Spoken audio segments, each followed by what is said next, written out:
Bangla audio book চ্যানেলে আপনাদের স্বাগতম। আপনারা শুনছিলেন তিন গোয়েন্দা সিরিজের গল্প খ্যাপা শয়তান। আজ শুনবেন গল্পটির দ্বিতীয় পর্ব।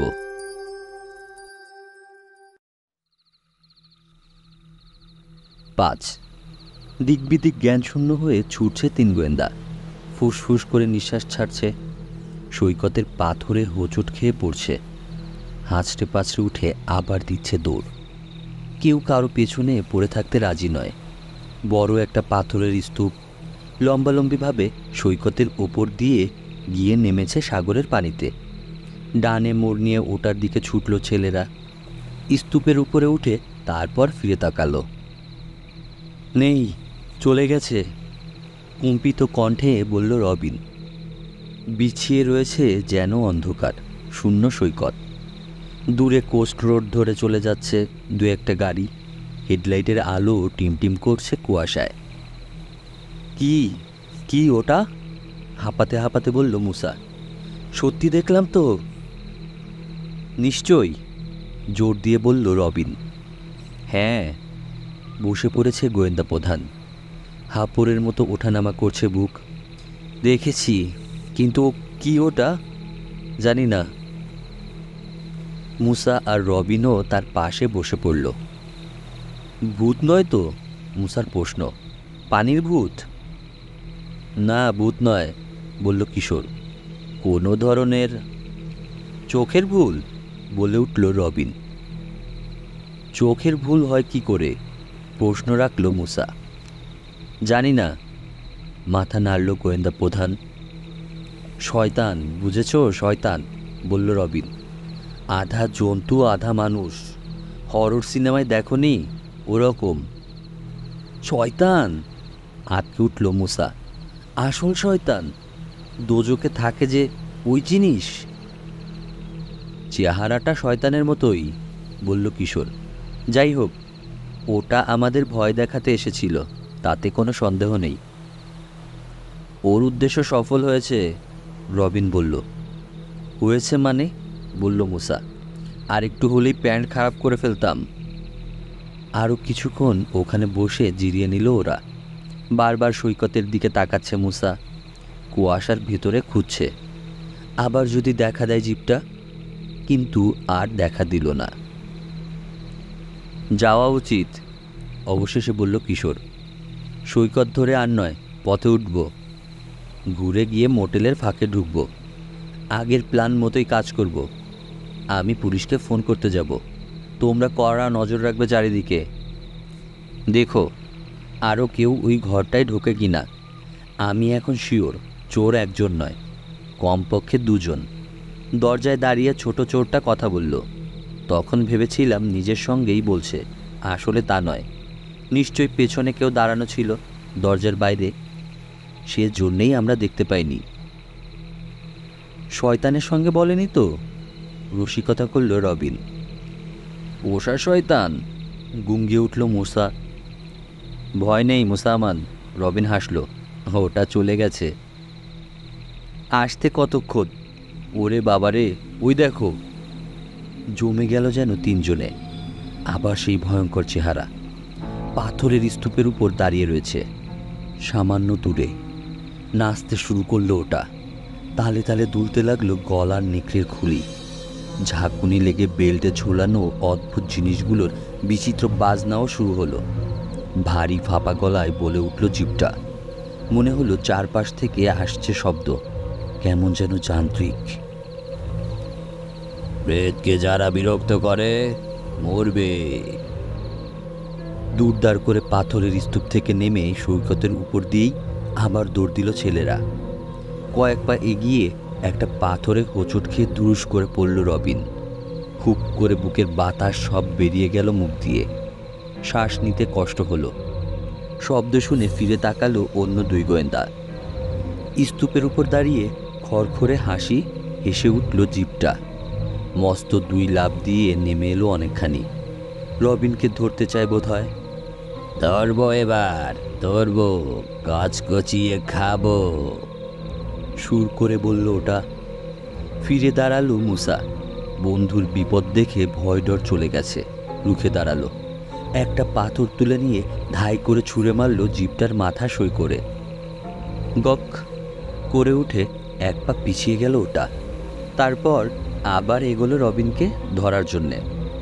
এই কিশোর, দাঁড়িয়ে আছো কেন? চেঁচিয়ে বলল মুসা। মারো, ব্যাটাকে মারো, মাথা ফাটিয়ে দাও। বলতে বলতেই ছুঁড়ে মারল আরেকটা পাথর। কিশোরও আর চুপ করে রইল না।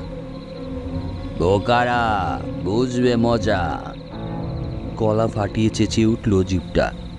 ইতিমধ্যে উঠে পড়েছে রবিন। সরে এসে সেও পাথর ছুঁড়তে শুরু করলো। ঝিলিক দিয়ে উঠল উজ্জ্বল আলো। এক ঝলক সাদা আলো দেখা গেল। গায়েব হয়ে গেল দানবটা। গেছে, ঢোক গিলল মুসা। হারামজাদা। হাঁপাতে হাঁপাতে কাছে এসে দাঁড়ালো রবিন। মুসার হাত ধরে ঝাঁকিয়ে দিল। থ্যাঙ্কস।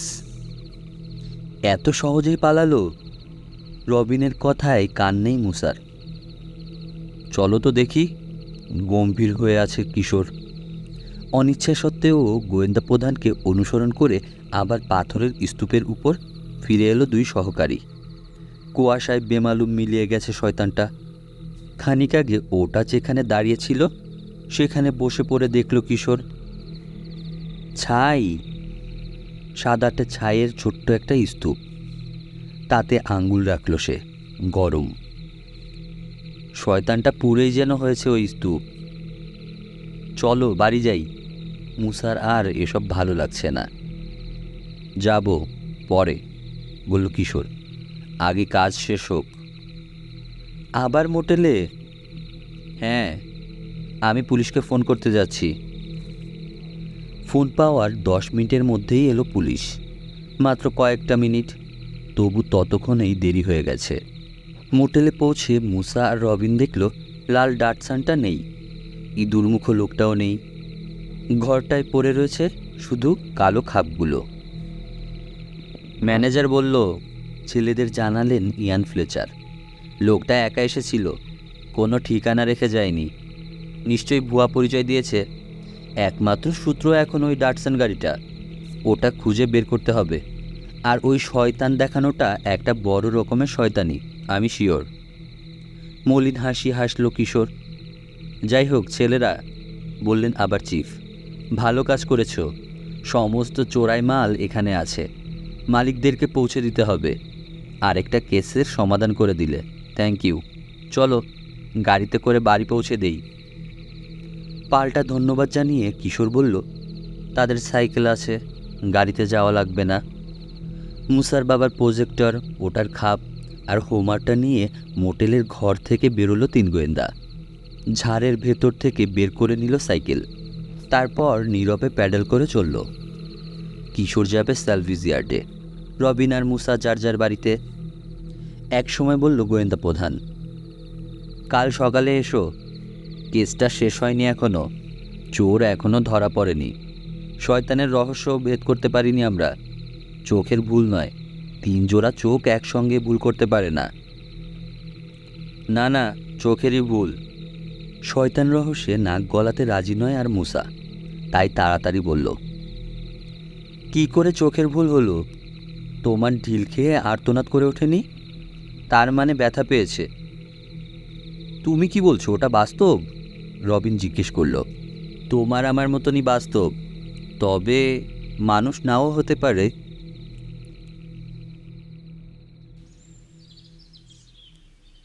6 মোটেই শেষ হয়নি এই কেস, বলল কিশোর। বরং বলা যায় মাত্র শুরু হয়েছে। পরদিন সকালে কথা মতো এসে হাজির হয়েছে মুসা আর রবিন। ট্রেলার হোমের হেডকোয়ার্টারে আলোচনায় বসেছে 3 গোয়েন্দা। চোরটাকে ধরেছে পুলিশ? জিজ্ঞেস করল মুসা। না, জবাব দিল কিশোর। তবে গাড়িটা পেয়েছে, পরিত্যক্ত, শহরের মাঝে এক জায়গায় ফেলে গেছে। কয়েক মিনিট আগে চিফের সঙ্গে কথা বলেছি, তিনি জানালেন ভাড়া করা গাড়ি ছিল।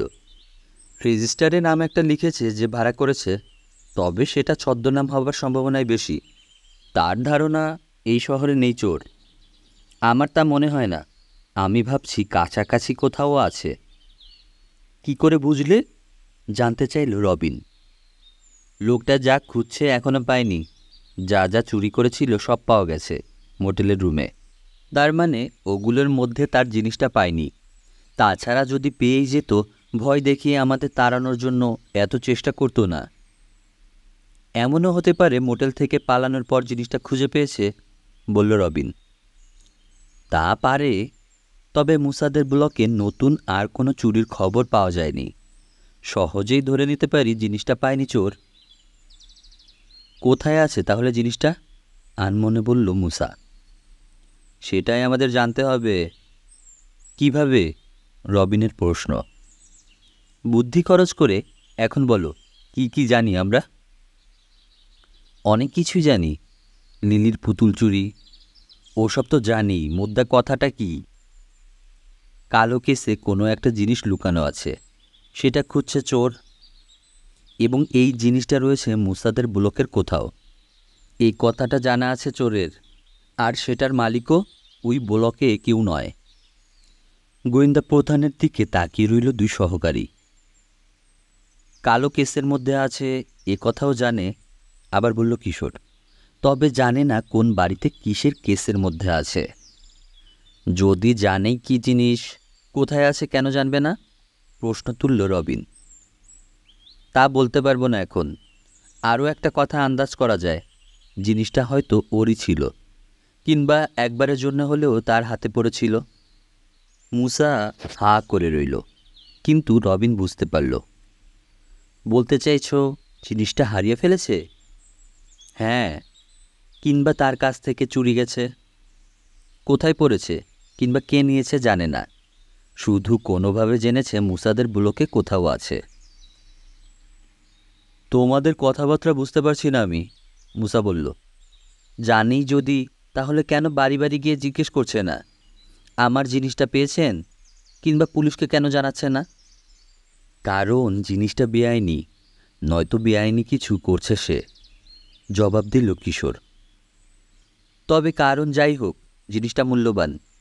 চুরি করে এনেছিল কিনা কে জানে। চোরের উপর বাটপাড়িও করে থাকতে পারে, কিংবা কারো বাড়িতে ডাকাতি।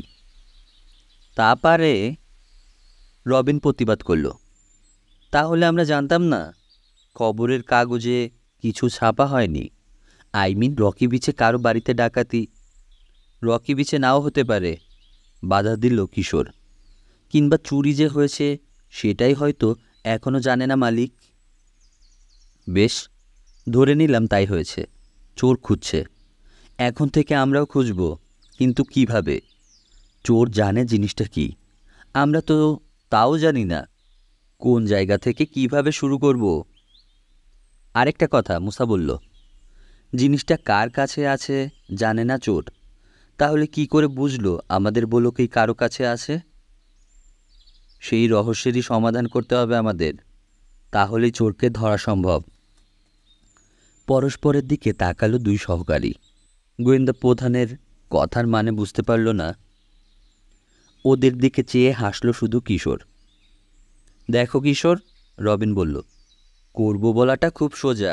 বেশ, তোমার মতো আমিও না হয় বলছি করব, কিন্তু শুরুটা হবে কোত্থেকে? শুরু তো ইতিমধ্যেই করেই দিয়েছি। সামনে ঝুঁকল কিশোর। পয়লা চুরিটা কোন দিন হয়েছে? 2 রাত আগে, জবাব দিল মুসা।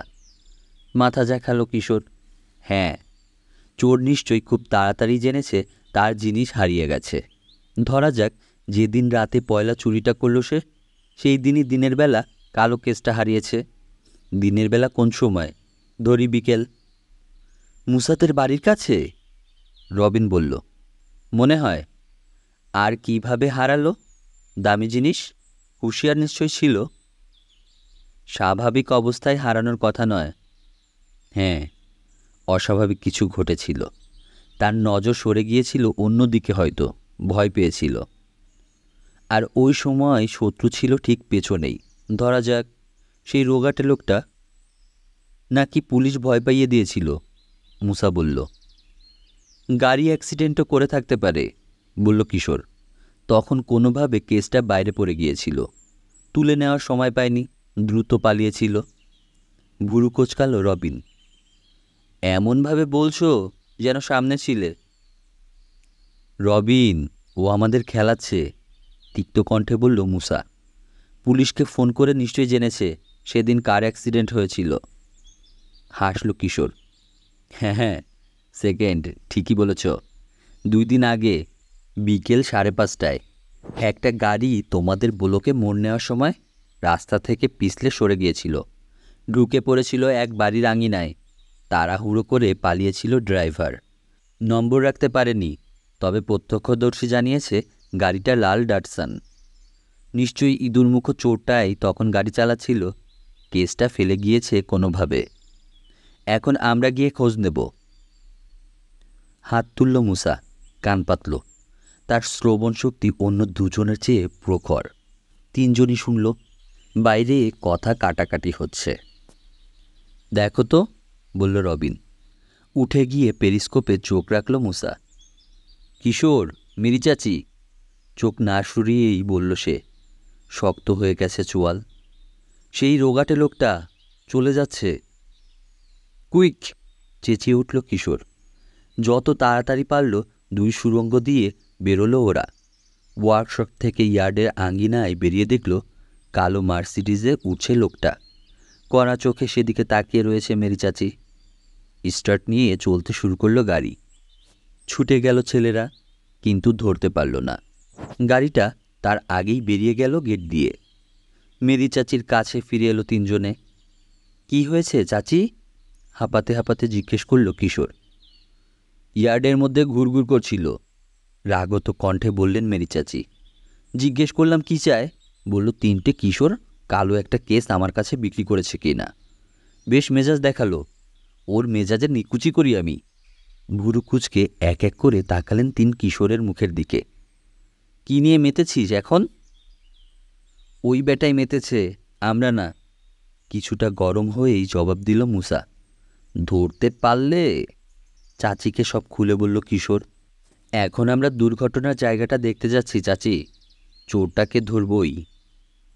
কিন্তু ইয়ার্ডে তো অনেক কাজ জমে আছে। কিশোরকে মুখ কালো করে ফেলতে দেখে তাড়াতাড়ি বললেন, ঠিক আছে ঠিক আছে, যা। পুলিশকে সাহায্য করবি তো ভালো কথা। দেখি বরিশার রোভারকে দিয়ে করিয়ে নেবক্ষণ আমি। ব্যাটা যদি চোর হয় আর ধরতে পারিস, আগে আমার কাছে নিয়ে আসবি। ঝাঁটা পেটা করে ছাড়বো। আমার সঙ্গে মেজাজ দেখায়, হুহ। ইয়ার্ড থেকে বেরিয়ে হেসে মুসা বলল, মেরি চাচিকে রাগিয়ে দিয়ে আমাদের বাঁচালো লম্বু মিয়া। 7। সাদা একটা কটেজ। মুসাদের বাড়ির 3টে বাড়ি পড়ে। সাদা খুঁটি আর তারের বেড়া। ভেতরে চমৎকার গোলাপ ফুলের বাগান আর পরিচ্ছন্ন লন ছিল এক সময়। এখন বেড়া ভাঙা, ফুলের 4টে ঝাড় দৌলে মুচড়ে শেষ। কিছু কিছু গাছ উপড়ানো। বেল বাজালো কিশোর। দরজা খুলে দিলেন এক মহিলা, রাগী চেহারা, মাথার চুল সাদা। কি চাই? ঝাঁঝালো কণ্ঠ। এমনিতেই যন্ত্রণার এক শেষ। আপনার মনের অবস্থা বুঝতে পারছি ম্যাডাম, মোলায়েম গলায় বলল কিশোর। গাছগুলো দেখে আমার খারাপ লাগছে। আপনার তো লাগবেই। কে করেছে বলতে পারবেন? এমনভাবে জিজ্ঞেস করল মুসা যেন মহিলা বলতে পারলে এখনই গিয়ে লোকটাকে ধুলাই লাগাবে সে। কিন্তু নরম হলেন না মহিলা। আমার সময় কম, বকবক করে। নিশ্চয়ই, তাড়াতাড়ি বলল কিশোর। এমন ফুলের ঝাড় যার বাড়িতে তিনি যে কাজের লোক হবেন, এতে আর সন্দেহ কি? ফুল যে ভালোবাসে না। তুমি বাগান করো ইয়াংম্যান? অবাক মনে হলো মহিলাকে। আপনার মতো কি আর পারবো? দীর্ঘশ্বাস ফেলল কিশোর। শুরু হয়ে গেছে তার অভিনয়। রাগ চলে গেল মহিলার চেহারা থেকে। ওই ঝাড়গুলোর জন্য পুরস্কার পেয়েছিলাম আমি, জানো? আর ওই বেকুবটা গাড়ি দিয়ে মারিয়ে সব নষ্ট করে দিয়ে গেল। ইস, কি ক্ষতি না করেছে। ওই শয়তানটার কথা বলো না, ইঁদুরের মতো মুখ। বেটে না লোকটা, হাতা কাটা কালো কোট পরে। হ্যাঁ, কোট না ছাই, লাগে তো বাদুরের ডানার মতো। লাল একটা গাড়ি, বেড়া ভেঙে ভেতরে ঢুকে পড়ল। এমনভাবে লাফিয়ে নামলো যেন বোমা ছিল গাড়িটার ভেতরে। তারপর আবার উঠে বেরিয়ে গেল। রাস্তার লোকেরা ধরার চেষ্টা করেছিল, পারেনি, পালালো বেটা। নম্বরও রাখা যায়নি। ফেলে টেলে গেছে নাকি কিছু? শনাক্ত করা যেতে পারে এমন কিছু? এই সুটকেস টুটকেস? দেখলাম না তো, এত তাড়াতাড়ি ঘটে গেল ব্যাপারটা। ভিড় জমে গেল, দেখার সুযোগই ছিল না। হুম, এত উত্তেজনায় তখন দেখার কথাও নয়। Thank you madam. দুজন সহকারীকে নিয়ে মহিলার সীমানা থেকে বেরিয়ে এলো কিশোর। ইঁদুর মুখোটাই, বলল রবিন। তোমার অনুমানে ঠিক কিশোর, মুসা বলল। গাড়ি থেকে বেরিয়েছিল বেটা। আনমনে নিচের ঠোঁটে চিমটি কাটল একবার কিশোর। দেখি পড়শিরা কিছু বলতে পারে কি না। মহিলার প্রতিবেশী এক বৃদ্ধ বাগানে পানি দিচ্ছেন। তার কাছে এগিয়ে গেল ছেলেরা। এক্সকিউজ মি স্যার, বলল কিশোর, আপনার সঙ্গে কয়েকটা কথা বলতে চাই, সময় হবে?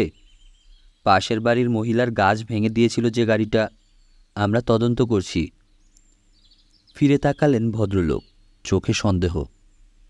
তদন্ত? স্কুলের ম্যাগাজিনে লিখব, রবিন বলল।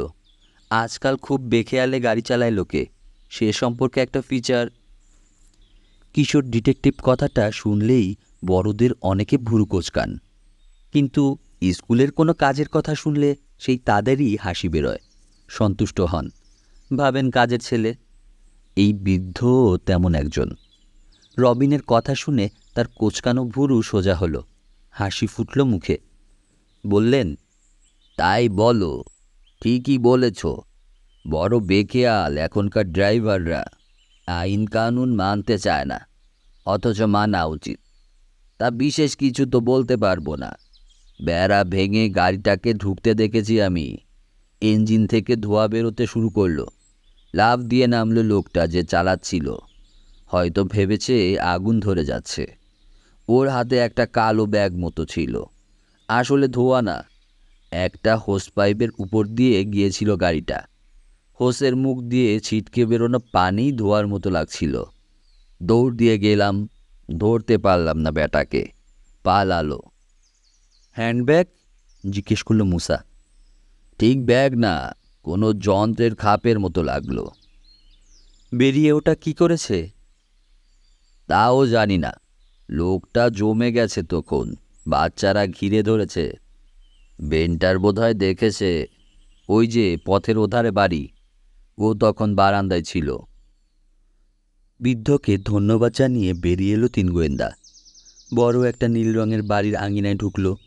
চওড়া বারান্দায় বসে আছেন আরেকজন বৃদ্ধ। মিস্টার বেনেটারকে চিনি আমি, নিচু গলায় বলল মুসা। পাদ্রি। এগিয়ে গেল সে। স্যার, কথা বলতে এসেছি। গাড়ি অ্যাক্সিডেন্টের ব্যাপারে না? মিটিমিটি হাসলেন পাদ্রি সাহেব। দুই বাড়িতে ঢুকতে দেখলাম।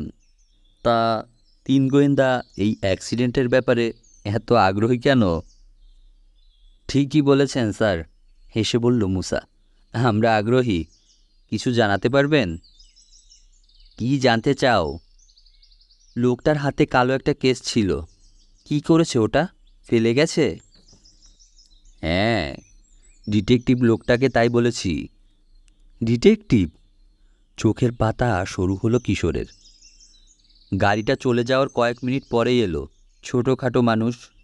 জানতে চাইল কালো একটা কেস দেখেছি কি না। বললাম, দেখেছি। একটা বাচ্চা তুলে নিয়ে সাইকেলে করে চলে গেল, তোমাদের বয়সী। এদিকে আরও দেখেছি ওকে, দেখলে চিনতে পারবো, নাম জানি না। কেসটা নিয়ে কি করলো? জানতে চাইল রবিন। চলে গেল মুসা, তোমাদের বাড়ির সামনের রাস্তা দিয়েই গেল। ডিটেকটিভকে তাই বললাম। সঙ্গে সঙ্গে উত্তেজিত হয়ে সেদিকে দৌড় দিল সে। ভ্রুকুটি করলেন বেনটার। অবাক কাণ্ড, একজন ডিটেকটিভ, তার গাড়ি নেই, হেঁটে চলাফেরা করে। আশ্চর্য লেগেছে আমার কাছে। মিস্টার বেন্টারকে ধন্যবাদ জানিয়ে বেরিয়ে এলো তিন গোয়েন্দা। চোরটাই ডিটেকটিভ, তাই না কিশোর? রবিন বলল। মিস্টার বেন্টাকে মিছে কথা বলেছে। কেসটার জন্য ফিরে এসেছিল, বলল মুসা। এবং মিস্টার বেন্টার বলে দিয়েছেন একটা ছেলে তুলে নিয়ে গেছে। কিশোর চুপ করল। নিশ্চয়ই মুসাদের বাড়ির ওদিকটা দেখিয়ে দিয়ে বলেছেন, ছেলেটা ওদিকেই গেছে। এভাবেই জেনেছে চোর কেসটা কোন ব্লকে আছে। আচমকা দাঁড়িয়ে গেল রবিন। কিন্তু এই ব্লকেই শিওর হলো কি করে? মিস্টার বেন্টার তো শুধু বলেছেন মুসাদের বাড়ির সামনের রাস্তা দিয়ে গেছে ছেলেটা, আমাদেরকে যেমন বলেছেন। তার মানে এই নয় যে মুসাদের ব্লকেই আছে। ছেলেটা এই ব্লকের হতে পারে, পরের ব্লকের হতে পারে, আশেপাশে যে কোনো ব্লকেরই হতে পারে। তাই তো, বলে উঠল কিশোর। সিওয়ার, চেঁচিয়ে বলল মুসা। পথের মাথার দিকে তাকিয়ে আছে। ব্লকটা ওখানে শেষ। ড্রেনের কাজ যে চলছে ভুলে গিয়েছিলাম। বিশাল এক খাল পথের মাথায়। ব্লকটা যেখানে শেষ হয়েছে সেখানে। ওটার জন্য পথ পেরিয়ে ওপাশে যাওয়ার উপায় নেই। ঠিক বলেছ, একমত হলো রবিন। সাইকেল চালিয়ে যেতে পারবে না। ওপাশে যেতে হলে সাইকেল থেকে নেমে ঠেলে পার করতে হবে। সেটা চোখে পড়তই মিস্টার বেন্টারের। খাল যখন পেরোয়নি, সে তোমাদের ব্লকেরই কোনো বাড়ির ছেলে। মুসা, কিশোর জিজ্ঞেস করল, আমাদের বয়সী কটা ছেলে আছে এই ব্লকে? আমি ছাড়া আর একজন নতুন এসেছে, জার্সি হেক্টর। আমাদের বাড়ির 4 বাড়ি পরেই থাকে ওরা। আরেকটা ছেলে আছে আমাদের চেয়ে বছর 2-এর বড় হবে, তাকে তুমি চেনো। ওই যে মোটকাটা, রসউড, আমাদের সঙ্গে পড়ে। আস্ত হারামি একটা। চলো দুজনকে জিজ্ঞেস করি। প্রথমে হেক্টরদের বাড়িতে এলো ওরা। মুসা বেল বাজালো। হাসি খুশি এক মহিলা দরজা খুলে দিলেন। জার্সি আছে? জিজ্ঞেস করল মুসা। তুমি মুসা আমান না? হেসে বললেন মিসেস হেক্টর। না, জার্সি তো নেই। ওর দাদিকে দেখতে গেছে সান ফ্রান্সিসকোয়। কখন গেছে? তা প্রায় সপ্তাহখানিক তো হয়ে গেল। কেন? না, এমনি। এরা আমার বন্ধু কিশোর পাশা আর রবিন মিলফোর্ড। নতুন এসেছেন আপনারা, ভাবলাম জার্সির সঙ্গে আলাপ করে যাই। প্রায় দেখি আমাদের বাড়ির সামনে দিয়ে যায়। মিথ্যে কথা বলল মুসা। কথা হয় না, কথা বলতে এসেছিলাম। ও, জার্সি থাকলে খুশি হতো। ঠিক আছে, এলে বলবো। তোমাদের বাড়িতে যাবে একদিন। মহিলাকে ধন্যবাদ জানিয়ে বেরিয়ে এলো 3 গোয়েন্দা। রাস্তা ধরে এগিয়ে আরেকটা বাড়ির সামনে থামল মুসা। গাছপালায় ঘেরা একটা বাংলো। রসুড এখানেই থাকে, মুসা জানালো। ড্রাইভওয়ে ধরে বাড়ির দিকে এগোলো ওরা। পথের দুধারে গাছ। ছেলেটাকে দেখতে পারি না আমি, হাঁটতে হাঁটতে বলল মুসা। কি করেছে কথা বলি? তোমার বলার দরকার নেই, বলল কিশোর। আমিই বলবো। মনে হচ্ছে কেসটা সেই নিয়ে এসেছে। ওর মনে সন্দেহ জাগানো চলবে না। হঠাৎ ঝুরঝুর করে ওদের মাথার উপর ঝরে পড়ল কতগুলো পাতা। শীষ কেটে উড়ে গেল কি যেন। কি? চেঁচিয়ে উঠল রবিন। আবার শীষ। ছোট্ট একটা জিনিস, অনেকটা বুলেটের মতোই শব্দ করে পাতা ছড়িয়ে চলে গেল ওর কানের পাশ দিয়ে। তারপর আরেকটা ছুটে এসে আঘাত হানল মুসার পায়ে। বাপরে, বলে বসে পড়ল মুসা। আহত জায়গা চেপে ধরল। জলদি শুয়ে পড়ো, চেঁচিয়ে উঠল রবিন। ড্রাইভওয়েতেই শুয়ে পড়ল 3 জনে। মাথার উপর দিয়ে শাঁ শাঁ করে উড়ে যেতে লাগলো জিনিসগুলো। খটাস খটাস করে আশেপাশে পড়ল কয়েকটা। 8। হা হা হা। গ্যারেজে চালের উপর থেকে শোনা গেল হাসি। ভীষণ মোটা একটা ছেলে, হাতে একটা গুলতি নিয়ে এমন ভাব করে আছে যেন দুনিয়ার সেরা স্নাইপার সে। তারপর কেমন লাগলো? হি হি করে হাসলো আবার ছেলেটা। চাইলে 3 জনকেই চিৎ করে দিতে পারতাম। তোমরা কি কভার নিতে জানো না? কিচ্ছু জানো না। লাফিয়ে উঠে দাঁড়ালো মুসা, রাগে চোখ মুখ লাল। চিতার কি করবে? আমার ঠ্যাংই তো ভেঙে দিয়েছ, গাধা কোথাকার। আরে না, এই গুলিতে কি আর ঠ্যাং ভাঙে? কাঁধে ঝোলানো একটা কাপড়ের থলে থেকে একটা কাঠের গুলি বের করে গুলতিতে লাগিয়ে আস্তে করে ছুড়ল মুসার পেট সই করে। এই দেখো না, হালকা। কপাল ফুলিয়ে দেয়া যাবে বড় জোর। তবে হ্যাঁ, মার্বেল কিংবা সাইকেলের বল দিয়ে যদি মারি, বেহুশ করে ফেলতে পারবো। এই যে দেখো। মুসা সতর্ক হওয়ার আগেই গুলতি চালালো রস। শাঁ করে মুসার কানের পাশ দিয়ে চলে গেল সাইকেলের বল। পেছনে একটা গাছের কয়েকটা পাতা ছিল। যেখানে ছিল সেখানেই দাঁড়িয়ে রইল মুসা। রসকে চটাতে চায় না। সত্যি সত্যি যদি চোখে বা কপালে মেরে বসে। রসের উপর চোখ রেখে ধীর পায়ে এগিয়ে গেল কিশোর। বোকামি করছো তুমি রস, শান্ত কণ্ঠে বলল গোয়েন্দা প্রধান। এরকম করতে থাকলে ভীষণ বিপদে পড়বে কোন দিন। লোকের গায়ে গুলতি দিয়ে গুলি ছোড়া বেআইনি, জানো তো? কচু হবে, বুড়ো আঙুল দেখালো রস। কচু হবে? রাগ আর থামাতে পারল না মুসা। আমরা বলে ছেড়ে দিলাম, অন্য কেউ হলে এতক্ষণে কান ডলে লাল করে ফেলতো। আহ, তুমি থামো তো মুসা, মৃদু ধমক দিল কিশোর।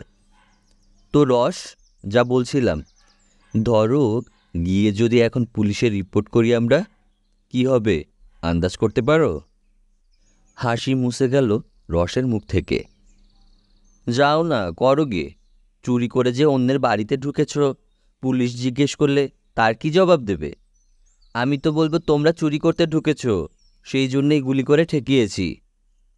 নামকাও আসতে স্কুলে যাও, লেখাপড়া তো কিছু করো না, জানোও না কিছু, কড়া গলায় বলল রবিন। 2-4টা প্রাথমিক আইনের বইটই পড়ে নিও। আচ্ছা বাদ দাও ওসব কথা, হাত নেড়ে বলল কিশোর। আবার রসের দিকে তাকালো। শোনো, যে কারণে এসেছি, সেই যে কালো কেসটা তুলে এনেছো, ওর মধ্যে কি পেয়েছো? আরে তোমরা জানলে, বলতে বলতেই থেমে গেল রস। কি বলছো বুঝতে পারছি না। কিসের কেস? কোনো কেস টেসের কথা তো আমি জানি না। ওসব বলে পার পাবে না, জলহস্তি। মুসার রাগ যায়নি। তোমাকে চুরি করে আনতে দেখা গেছে। আমি আনিনি, সাক্ষী আছে। তাহলে পুলিশ এসে ধরেনি কেন এখনো আমাকে? কারণ তারা জানে না, বলল কিশোর। শোনো রস, লাল ডাটসান গাড়ির সেই ড্রাইভারটা একটা চোর। ওই কেসের মধ্যে চোরাই মাল আছে, বিপদে পড়ে যাবে বলে দিলাম। কি বলছো কিছুই বুঝতে পারছি না। না জানার ভান করো না, গম্ভীর হলো কিশোর। তাহলে পুলিশ তোমাকেও ছাড়বে না, চোরের সহকারী হিসেবে হাজতে ভরবে। কোষে 2-4 ঘা যে লাগাবে না তাও নয়। আর চোরটাও ছেড়ে দেবে না তোমাকে, ওই কেসের জন্য পাগল হয়ে গেছে সে। ঠোঁট কামড়ালো রস, দ্বিধা করছে। তারপর বলল, চালাকি করে কথা আদায় করতে চাইছো না? কোনো কালো কেস দেখিনি আমি। যাও, বেরো আমার বাড়ি থেকে, নইলে ভালো হবে না। তাহলে পুলিশের কাছেই যেতে বলছো? ভয় দেখাচ্ছ কিশোর পাশা? ওই কথাটা আমিও তোমাকে বলতে পারি।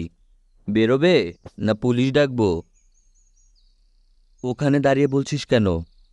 আস্তিন গোটাতে শুরু করলো মুসা। নেমে আয় না, নেমে এসে বল সাহস থাকলে। আরে ওটা নামবে কি? খোঁচা দিয়ে বলল রবিন। ভিতুর ডিম, শরীরটা যেমন হাতির মতো, মাথায়ও গোবর ছাড়া কিছু নেই। বেরো হারামজাদা, চেঁচিয়ে উঠল রস। রাগের লাল টকটকে হয়ে গেছে তার গোল আলুর মতো মুখ। চলো, নিচু কণ্ঠে বন্ধুদের বলল কিশোর। ও মুখ খুলবে না। হতাশ হয়ে গোয়েন্দা প্রধানের পিছে পিছে চলল 2 সহকারী। মুসাদের বাড়ির সামনে যেখানে সাইকেল রেখে গেছে সেখানে এসে থামল। শিওর কেসটা এই ব্যাটাই পেয়েছে, রবিন বলল। আমিও শিওর, বলল মুসা। হ্যাঁ, মাথা দোলালো কিশোর। ব্যাটাকে চিন্তায় ফেলে দিয়েছি আমরা, কেসটা জায়গা মতো আছে কিনা দেখতে যাবেই। ওকে পিছু নেব? জিজ্ঞেস করল মুসা। মাথা ঝাঁকালো কিশোর। মুখে যতই বড় বড় কথা বলুক, আসলে ছোকরা ভয় পেয়ে গেছে। কেসটা যেখানে রেখেছে সেখানে যাবে, সরিয়ে ফেলার চেষ্টা করবে। সেখানে তখন হাজির থাকবো আমরা। দ্রুত আলোচনা করে নিল 3 জনে। মুসাদের বাড়ির পিছনে চলে এলো, তারপর ছুটল পেছনের গলি দিয়ে। উটদের বাড়ির পেছনে এসে থামল। ঘন ঝোপ রয়েছে একাধারে, একটানা এগিয়ে গেছে অনেক দূর। ঝোপের ভেতর দিয়ে এগোতে লাগলো তিনজনে। উডদের গ্যারেজটা দেখা যেতেই থামল, চুপ করে বসে রইল। রসকে দেখা যাচ্ছে না। কয়েক মিনিট পর গ্যারেজের পেছন থেকে বেরিয়ে এলো সে। দ্রুত হাঁটতে শুরু করলো ড্রাইভওয়ে ধরে রাস্তার দিকে। কিশোর, ফিসফিস করে বলল রবিন। চলে যাচ্ছে তো। কেসটা হাতে নেই, বলল মুসা। চলো দেখি কোথায় যায়, বলে ঝোপের ভেতর দিয়েই এগোতে শুরু করলো কিশোর। চলতে চলতে ব্লক পেরোলো রস। কোমরে গোজা রয়েছে গুলতি। এগিয়ে গেছে পথটা। দুধারে আর কোনো বাড়িঘর নেই এখানে। আরও কিছুদের এগিয়ে মোড় নিল সে। দূর থেকে অনুসরণ করে চলল তিন গোয়েন্দা। থামছে না রস। শহরের বাইরে চলে এলো। সামনে বাদামি পাহাড়ের উপত্যকা। বারবার পেছন ফিরে তাকাচ্ছে রস, কিন্তু তিন গোয়েন্দা তার চেয়ে অনেক বেশি চালাক। এমনভাবে আড়াল থেকে অনুসরণ করে চলছে, দেখা তো দূরের কথা, কোনো রকম সন্দেহও জাগল না রসের মনে। রেললাইন পেরিয়ে পাহাড়ের গোড়ায় পৌঁছালো।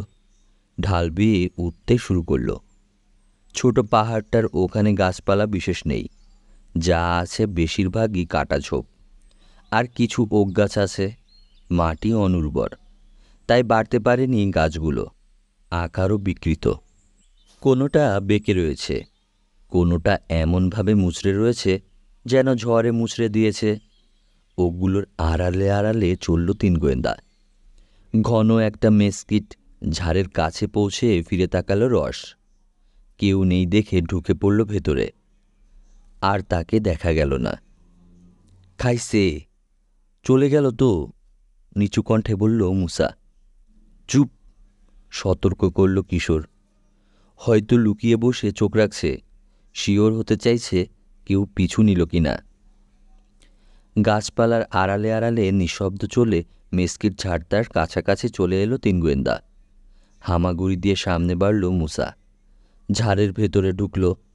ফিরে এসে জানালো, একটা গুহা ঝোপের ওধারে। তিনজনেই ঢুকল ঝাড়ের ভেতর। ঘন ঝাড়, খোঁচা লেগে কাপড় ছিঁড়ল ওদের। গায়ের চামড়া ছড়ল। বেরিয়ে এলো অন্য পাশে। কালো একটা গুহামুখ দেখতে পেল। ঢুকে পড়ল তার মধ্যে। ছোট একটা সুড়ঙ্গ পেরিয়ে হঠাৎ করেই এসে পড়ল বেশ বড়সড় একটা গুহার ভেতরে। আবছা আলো। চুপচাপ একভাবে কিছুক্ষণ পরে থেকে চোখে আলো শুইয়ে নিল ওরা। কিন্তু রস কোথায়? তাকে তো দেখা যাচ্ছে না। কয়েকটা কমলার বাক্স, ওগুলোকে চেয়ার টেবিল হিসেবে ব্যবহার করা হয়। পাথুরি মেঝেতে বিছানো রয়েছে পুরানো কার্পেট। কয়েকটা ঘুমানোর ব্যাগ আছে। বৈদ্যুতিক লণ্ঠন আছে। বিস্কুট আর চকলেটের বাক্স আছে অনেকগুলো। আর আছে বাস স্টপ সাইন, একটা ভাঙা মোটরসাইকেল, দুটো পুরনো গাড়ির ভাঙা দরজা, একটা ইউনিফর্মের খানিকটা, আর আরও কিছু বাতিল জিনিস, জঞ্জাল। মনে হচ্ছে, শুরু করল মুসা। কোনো ক্লাব হাউস, শেষ করল রবিন। হাদারার একটা দল আছে না, সব কটা বলদ এই ক্লাবের মেম্বার। ঠিক তাই, একমত হল কিশোর। সাবধান, নিশ্চয়ই কোথাও লুকিয়ে রয়েছে বেটা। আস্তে করে উঠে দাঁড়িয়ে আগে বাড়ল তিনজনে। মাথা নিচু করে রেখেছে। 10 গজ মতো এগিয়ে বায়ে তীক্ষ্ণ মোড় নিয়েছে গুহাটা। মোড়ের ওধারে চ্যাপ্টা একটা পাথরের উপর ঝুঁকে বসে আছে রস। পাথরটার ওপর রাখা একটা কালো কেস, খোলা। শব্দ শুনে ঝট করে ফিরল রস। তোমার কাছে নাকি নেই, হেসে বলল কিশোর। সত্যি সত্যি অবাক মনে হচ্ছে রসকে। বলল, ওটা ওটা নেই। এগিয়ে গেল ছেলেরা। কেসের ভেতরে নীল মখমলের লাইনিং, শূন্য। একটা মূর্তি ছিল, বিড়বিড় করল রস। অদ্ভুত একটা পুতুল। দেখতে কেমন, ঠিক করে বলো তো, কিশোর জানতে চাইল। ছেলেদের মাথার উপর দিয়ে কি যেন দেখতে পেল হঠাৎ। বড় বড় হয়ে গেল রসের চোখ, আতঙ্কিত। ওরকম। পায়ে করে ঘুরল তিন গোয়েন্দা। আল্লাহ রে, চেঁচিয়ে উঠল মুসা। গুহার আবছা আলোয় বেশ স্পষ্ট দেখা যাচ্ছে জীবটাকে। সেদিন রাতের সৈকতে দেখা সেই শয়তান। পুতুল! ভাবভঙ্গি দেখে মনে হচ্ছে চোখ উল্টে পড়ে যাবে রস। পুতুলটা জ্যান্ত হয়ে উঠেছে। বিচিত্র ভঙ্গিতে নাচতে শুরু করলো বিকট চেহারা শয়তান। নেচে নেচে এগিয়ে আসছে।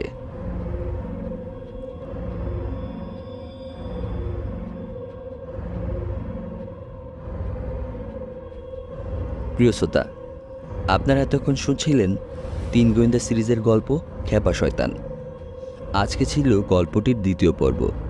কেমন লাগছে আমাদের গল্পগুলো শুনতে? যদি ভালো লেগে থাকে তাহলে কমেন্ট করে জানাতে ভুলবেন না, এবং অবশ্যই আমাদের চ্যানেলটি সাবস্ক্রাইব করে বন্ধুদের সাথে শেয়ার করবেন। খুব দ্রুতই আমরা গল্পটির পরের পর্ব নিয়ে হাজির হব। আজকে এই পর্যন্তই। সবাই ভালো থাকবেন। আল্লাহ হাফেজ।